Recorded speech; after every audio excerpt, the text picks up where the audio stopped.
উফ! বাবারে বাবা! রোজ একঘেয়ে খাবার রান্না করতে গিয়ে যেন অধৈর্য লাগে।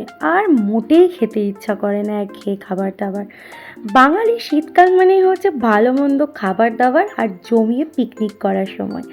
তাই খানিকটা স্বাদ বদল করতে শীতের ফল দিয়ে বানিয়ে ফেলো রাতের এই রান্নাটা।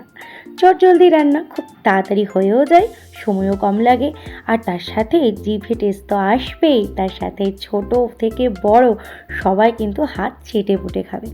তো আজকে যে রেসিপিটা বানাতে চলেছি তার নাম হচ্ছে কাতলা কমলা। তো তোমরা সবাই ভাববে কি ব্যাপার, হঠাৎ কাতলা কমলা কেন?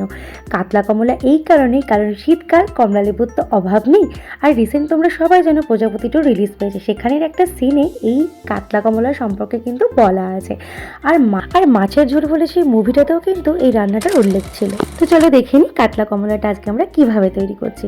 প্রথমেই দেখো এখানে কাতলা মাছ নিয়ে নিয়েছি, পিস পিস করে কেটে, কোনোটা ছোট কোনোটা বড় করেছি। এটা আমার কোনো হাত ছিল না, কারণ এটা সম্পূর্ণ যে মাছ কাটে তার ওপর ডিপেন্ড করছিল। যাই হোক, একটু নুন, হলুদ আর অবশ্যই গোলমরিচ গুঁড়ো দিয়ে কিন্তু মাছগুলোর মধ্যে ভালো করে এপিট ওপিট কিন্তু ম্যারিনেশন করে রেখে দিতে হবে। বেশ কিছুক্ষণ কিন্তু রেখে দিতে হবে। এবারে চলো আমরা মেন জিনিসের প্রস্তুতি করি। প্রথম কথা যে দেখতে পাচ্ছ ছাদ বাগানে আমাদের কতগুলো কমলা লেবু হয়েছে। এত ভালো লাগছিল পারতে যে তোমাদের কি বলবো। যেহেতু রান্নাটার নাম হচ্ছে কাতলা কমলা, কমলা লেবু দেবো না তা কি হয়? তাও যদি হয় আমাদের ছাদ বাগানের কমলা লেবু। দেখতে পাচ্ছ কত টাটকা টাটকা সুন্দর সুন্দর কমলা লেবু ছাদে গিয়ে ছাদ থেকে কিন্তু পেড়ে এনেছি। মোটামুটি একদম একটুখানি যেরকম সিটংয়ের লেবুর সাইজ হয় না, সেরকম ধরনের কিন্তু কমলা লেবুগুলো আমাদের গাছে হয়ে আছে। আমি মোট কোয়ান্টিটিতে 4টে মাত্র কমলা লেবু তুলে এনে এবার এগুলোকে ভালো করে ধুয়ে এগুলোর মধ্যে থেকে কোঁয়াগুলোকে বার করে নেব। গাছ থেকে কোনো জিনিস পেড়ে সেই জিনিস দিয়ে রান্না করা বা খাওয়া, সেটা একটা আলাদা আনন্দই এনে দেয়। আর দেখো লেবুগুলোর সাইজ কিন্তু একদম ছোট্ট ছোট্ট যেরকম আমরা সিটংয়ে দেখেছিলাম সেরকম ধরনের কিন্তু লেবুগুলো। তো খেতে কিন্তু দারুণ সুন্দর ছিল, আর গন্ধটাও কিন্তু অসাধারণ। তো এই দেখো লেবুগুলোকে এখন ছাড়িয়ে নিয়ে একটা মিক্সির জারের মধ্যে তার জুসটাকে বের করে নিচ্ছি, কারণ অরেঞ্জ জুসটাই হচ্ছে আমাদের মেন ইনগ্রেডিয়েন্ট।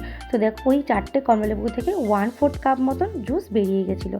এবার কড়াই সর্ষের তেল গরম করে মাছগুলোকে ছেড়ে দিয়েছিলাম। কিছুক্ষণ পর মাছগুলোকে একটু একটু করে উল্টে দিচ্ছিলাম। এবারে দেখো সেই মাছ ভাজা তেলের মধ্যে দিয়ে দিলাম একটুখানি জিরে, আর দিয়ে দিলাম একটুখানি শুকনো লঙ্কা। এবারে দিয়ে দিলাম আদা বাটার পেস্টটা। আদা আর লঙ্কাটা আমি এখানে একসাথে বেটে নিয়েছিলাম, সেই পেস্টটাকেও অ্যাড করে নিলাম। আদা লঙ্কা বাটাটা একটু ভাজা ভাজা হয়ে গেলে টমেটো পিউরি, এখানে একটা টমেটো আমি একদম মিক্সির মধ্যে পেস্ট করে দিয়েছিলাম, তো এইটা দিয়ে দিয়েছি। টমেটোর কাঁচা গন্ধটা সরে যাওয়া অবধি অপেক্ষা করতে হবে। তারপরে তেলের মধ্যে এক এক করে নুন, হলুদ, লঙ্কার গুঁড়ো, জিরের গুঁড়ো, ধনে গুঁড়ো আর গরম মশলা গুঁড়ো অ্যাড করে দিতে হবে। অনেকক্ষণ কষে নেওয়ার পর দেখবে আস্তে আস্তে করে তেলটা ছেড়ে যাচ্ছে। এই সময়ে আমরা কিন্তু জল অ্যাড করব। জলটা কিন্তু আমরা একদম পরিমাণ মতোই অ্যাড করে দেবো এখানে। এবার দেখো জল কিন্তু টকবকিয়ে ফুটছে। এই সময় আমরা কিন্তু মাছের পিসগুলোকে দিয়ে দেবো।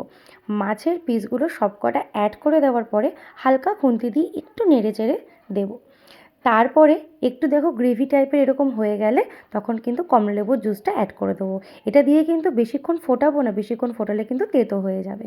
আর এখানে একটু হাই থেকে মিডিয়াম ফ্লেমে একটুখানি ফ্লেমটাকে রেখে আমরা 1 মিনিটের জন্য এটা দিয়ে রান্না করে নেব।